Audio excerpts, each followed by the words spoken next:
Welcome to Regal Roundtable, the talk show that discusses hot topics and current events. I don't want to piggyback because I don't believe in eating pork. Anytime something comes up, if it's always a race issue, then it does seem like it's a little bit overplayed. I was always outspoken. I was like, what the hell does that have to do with me? Women go to their girlfriends because they want to be validated. How much emphasis do you think a man should put on a woman's financial success?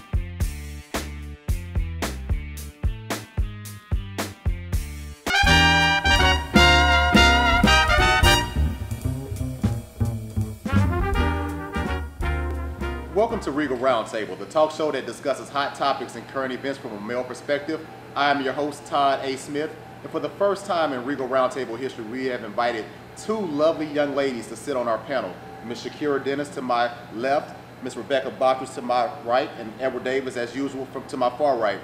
Today we'll have our first ever Battle of the Sexes episode, and we'll talk about finances and relationships. Can a broke dude actually find love in the modern era? And Edward, I want to start this question off to you, this first question. Why are men more accepting of a woman staying at home and not working, but women are less open to the stay-at-home father, even though in the modern era, we have a lot of women that make more money than men, actually?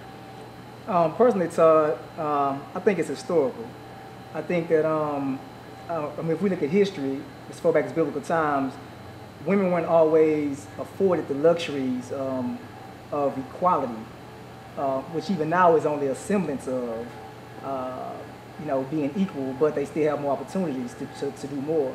So I think that it has always been a situation where men were expected to play that role, and now their roles are being redefined.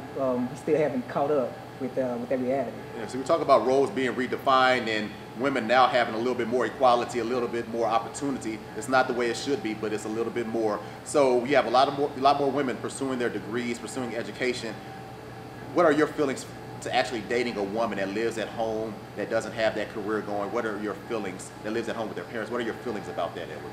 I personally think that it's a case-by-case situation. There are a lot of extenuating circumstances that may it may be necessary for them to have to move back home.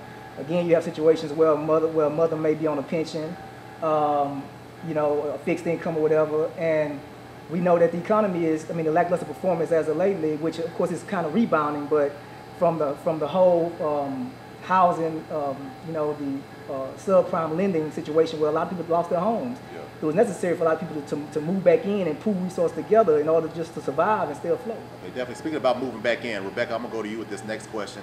And like we talked about historically, men have had that responsibility of being the breadwinner, taking care of the family. What if you had that in a man, but all of a sudden, because of the economy and things of that nature, he lost his job, he lost that high-paying job, so he had to go back home with a relative or something like that? How would you react to that? How would you support him? Would you kick him to the curb? How would you respond? Well, personally, I would support him, but to me, you need to have set goals. You need to have a frame time of how long you think you're gonna get your goals completed. Don't go with 5 years, and those 5 years jump to 10 years. You should be able to know how long your career, whatever you want to pursue, starts and it ends. I know there might be like trips along the way, but 10 to 20 years, it doesn't cut it. Yeah.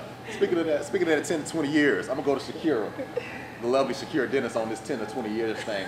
How long is too doggone long for a grown man to be at home with his mother? And what's that ideal age where you're going to just, I'm through, I'm looking elsewhere? I would consider the ideal age to be 26 years of age. I think that is a sufficient amount of time for a man to, provide for himself and or, his significant other. 26 is feasible. By this time, you have been through college and or whatever, respective field that you plan to be in, and you have that window of opportunity to get on your feet. 26 years old, I believe, is a feasible age. All right, you're talking about 26, and we're talking about, there's a lot, we all know that there's a lot that goes on to make a relationship work. Finances are very, very important. That's the main reason for divorce in today's world. But Rebecca, what if you had that guy who had everything that you wanted? I know there's a lot of guys with money that'll treat y'all like dogs, straight up. You know what I mean? Because they know that they're the ish. You know what I mean? They know they have it going on. So what if you had that brother who did everything for you, that did everything right, was romantic, was there for you, this, that, and the other, but he just didn't have his finances together. How would you react to that? Well, personally, that's good that the love and the caring is there, but at some point, you know, you have to have that talk, and you have to like let him know you have, you know, you got to get your career straight, because this love and caring can be there, but if the financial things, how are you going to help me? I'm helping you, but how are you going to help me? Okay, I want to go to I'm gonna go to Shakira with this again. Let's say you're dating a guy, stuff like that, and you're in love with the guy, stuff like that. But how much influence do your girls put on you if you're dating a guy and he does not have the finances, say, that their man has? He might be driving a Ford Taurus, and they might be driving whatever, you know what I mean, a Maserati or something like that. How much pressure do your girlfriends put on you to go after a guy who has that financial stability? I mean, well, dealing with, you know, the caliber of friends that I deal with, I mean, there's never really, you know, a set amount of pressure put on me to, you know, pursue a guy just because he has some type of, you know, financial status. I mean, if you're genuinely interested in someone, then, you know, and you guys are equally yoked, and this is someone that you like and you intend to pursue, and, you know, I would do just that.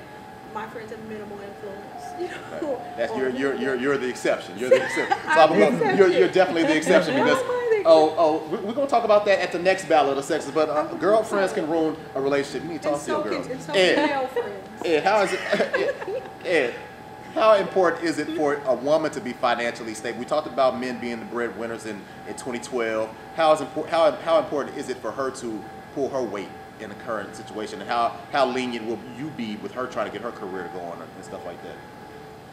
Personally, I don't have a lot of tolerance for laziness, if you will, for lack of a better word. What if she's lazy? Not lazy in other places, though. You know what I mean? Dime a dozen, Todd. That's what's up. So you have to be able to produce something more than just you know, maybe your bedroom performance, or just being a pretty arm piece.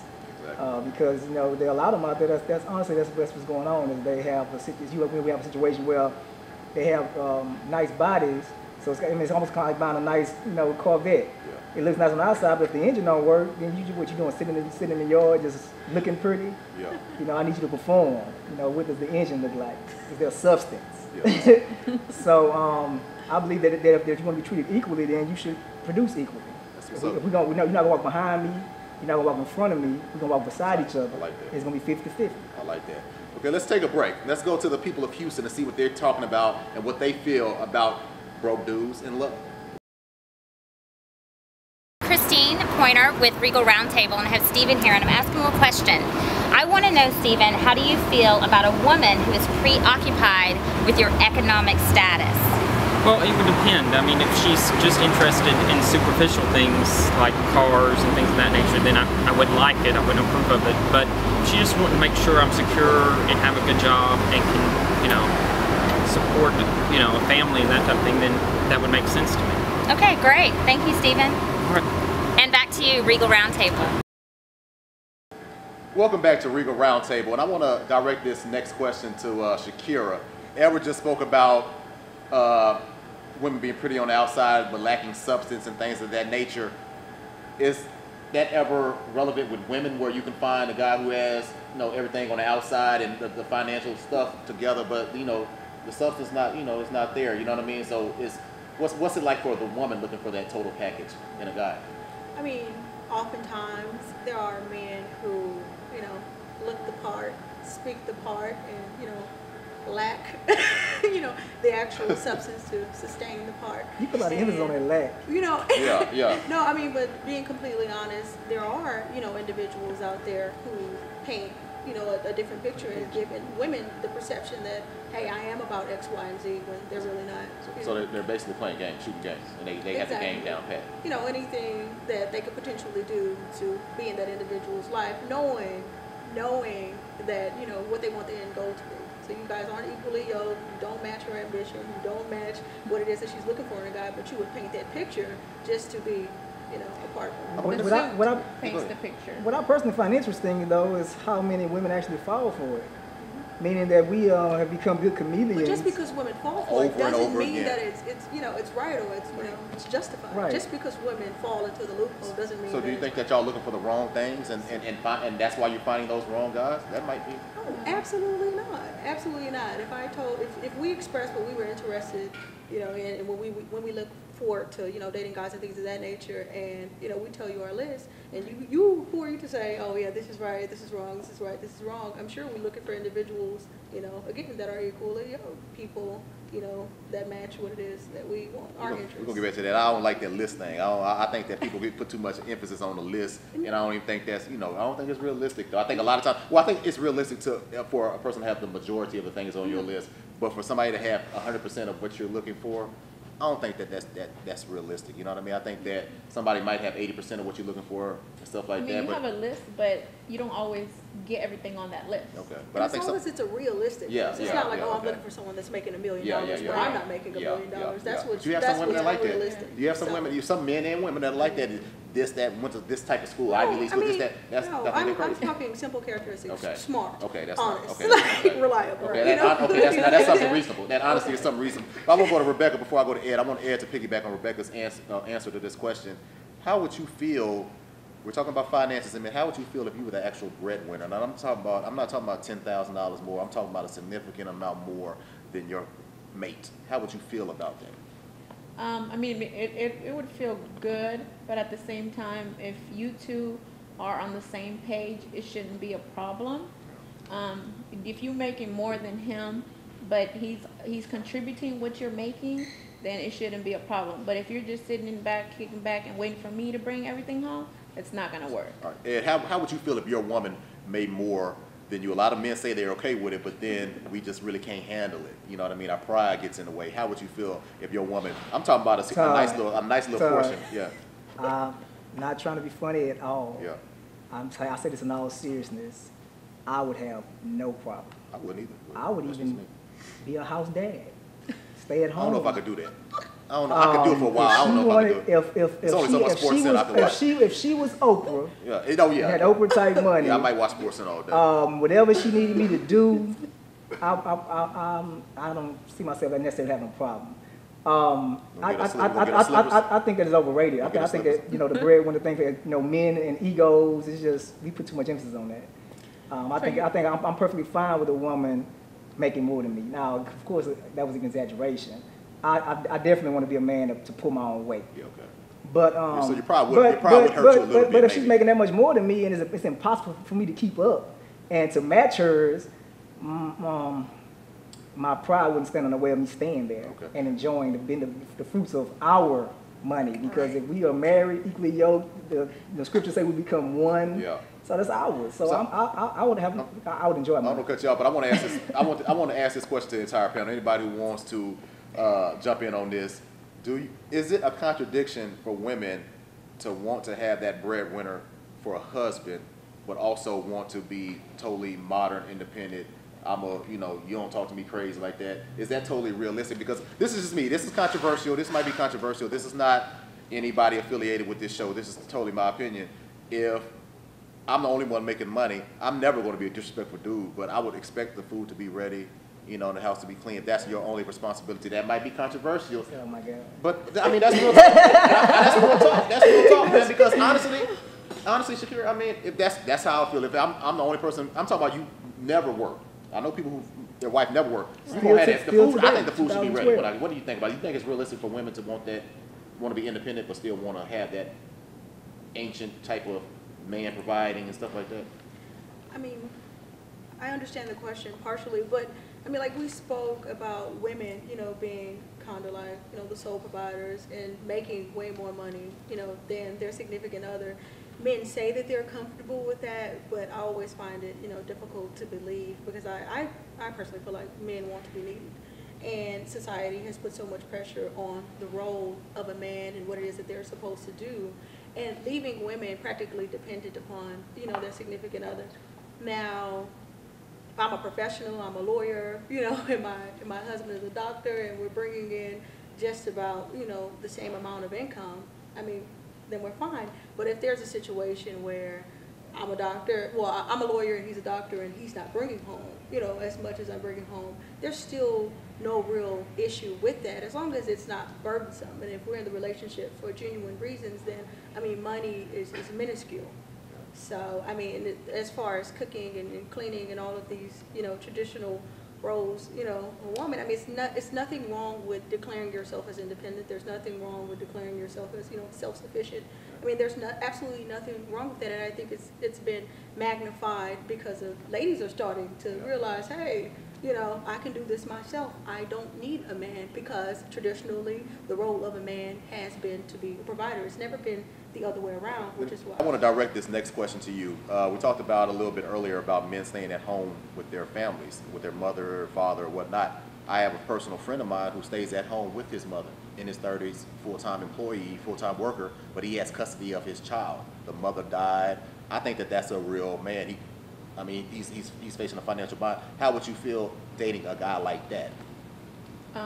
If it's a situation like you're explaining, yeah, I would go ahead and be okay with it, but not be okay with it for a long term.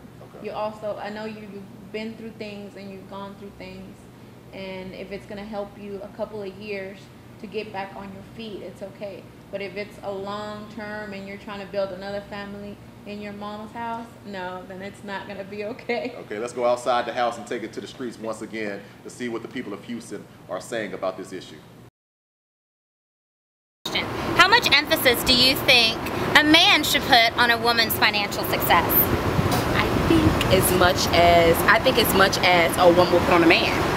Because going into a relationship, you want to know what his financial status is. So if he's going to marry you or have something long term with you, he should know what your financial status is as well. Thank you, Shalonda. You're welcome. Back to you with Regal Roundtable.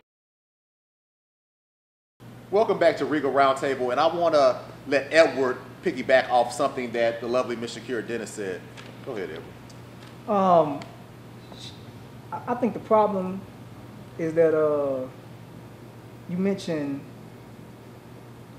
about the old role, the old gender roles, and what's expected about, and even Todd talked about the cooking and having you know the clothes washed and the babies fed, and you seem to be like extremely opposed to even the idea of cooking, and I guess my problem with that is sometimes we take the extremes for fear of feeding into stereotypes of old gender roles.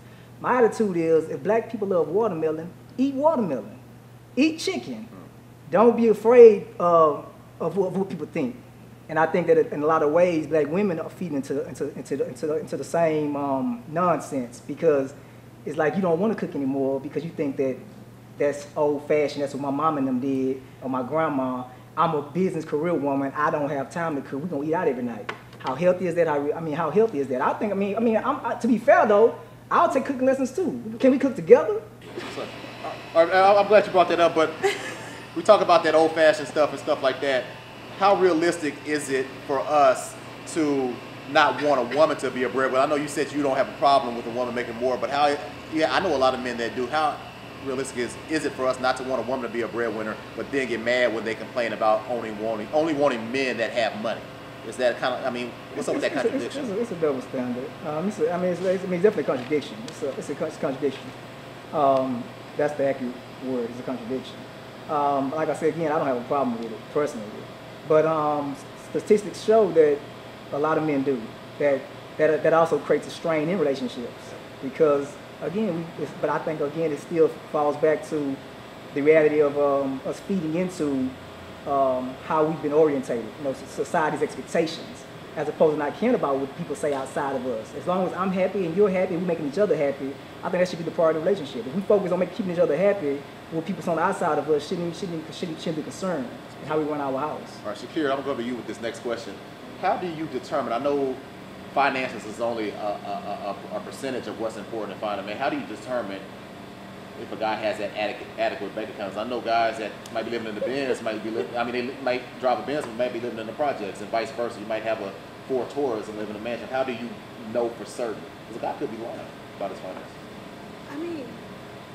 people naturally do lie about their finances. I mean, it's all about what you expect. I never go into a relationship saying it's got to have 50K or better, it's got to have 100K or better. It's just not something that I consider to be like a deal breaker. So I don't, exhaust the time, with that individual trying to gauge, what's in his bank account, because naturally that's like not very important to me. Just worry about my own bank account, I'm gonna get out of here on this last particular question, but I'm gonna give it to Becca first and let Shakira piggyback on this. How much does age play a role in you finding that potential suitor? Because finances are important. I mean, so are guys your age out of the question, or guys younger out of the question? How much does age play a role in you picking a potential mate? I think at times age does play a role, because a lot of the time guys under 25 still not grown up. They're still not men all the way. They're kind of like, oh yeah, I have this, I have that. But in reality, sometimes even older men don't, will not like suit your needs or are gonna be there to help you in what you need help. So I think probably in the age range between 28 to 30, that's when men, I feel that are already fully grown men and are responsible at times. How much does age play that role for you, Shakira? What's that right mature age for men? They say y'all mature faster than us. We do. We do. We do. That's what they say. I don't agree. Naturally, I mean, just the point of just personal preference, I would date, individuals that are older than me. So I'm in my early 20s, so I'd probably date someone in their early 30s. I would never, date anyone younger than me, just because of my personal preference. It's absolutely nothing to do with financial stability, but what I prefer. So. All right. But you sound very, your views align themselves so perfectly with the standard. You say that it's your personal preference, but it seems to be the personal preference of the majority of women. You think so? Yeah. No, I mean, some of my friends, recently, two of my closer friends date, younger guys. I mean, it's just something that they know that I wouldn't do. But so they went to cougar mode? They went to cougar, but I mean, I wouldn't even say cougar mode more than it's just that they prefer to date a younger guy for whatever reasons. And sometimes age doesn't play, as big of a role that we believe it does. I mean, we just like each other. We just like each other and found some common interests amongst each other, and we prefer to date. So, I mean, age is practically, it's minuscule, but my personal preference would be someone older. So. All right, that's all the time we have for today. I want to thank my guests again, Edward Davis, Rebecca Bontress, and Shakira Dennis, for gracing us with their presence on the first Battle of the Sexes episode of Regal Roundtable. I want to thank the great people of Grooves of Houston for opening up their doors for us. Come visit them at 2300 Pierce Street, and also visit them online at houstongrooves.com. Visit regalmag.com, the preeminent online magazine for African American men. Follow us on Twitter at Regal Media, and like us on Facebook under Regal Media Group. And in parting, I want to ask and urge all of my guys out there, all the men up there, to stand up, step up to the throne, and reclaim your royalty.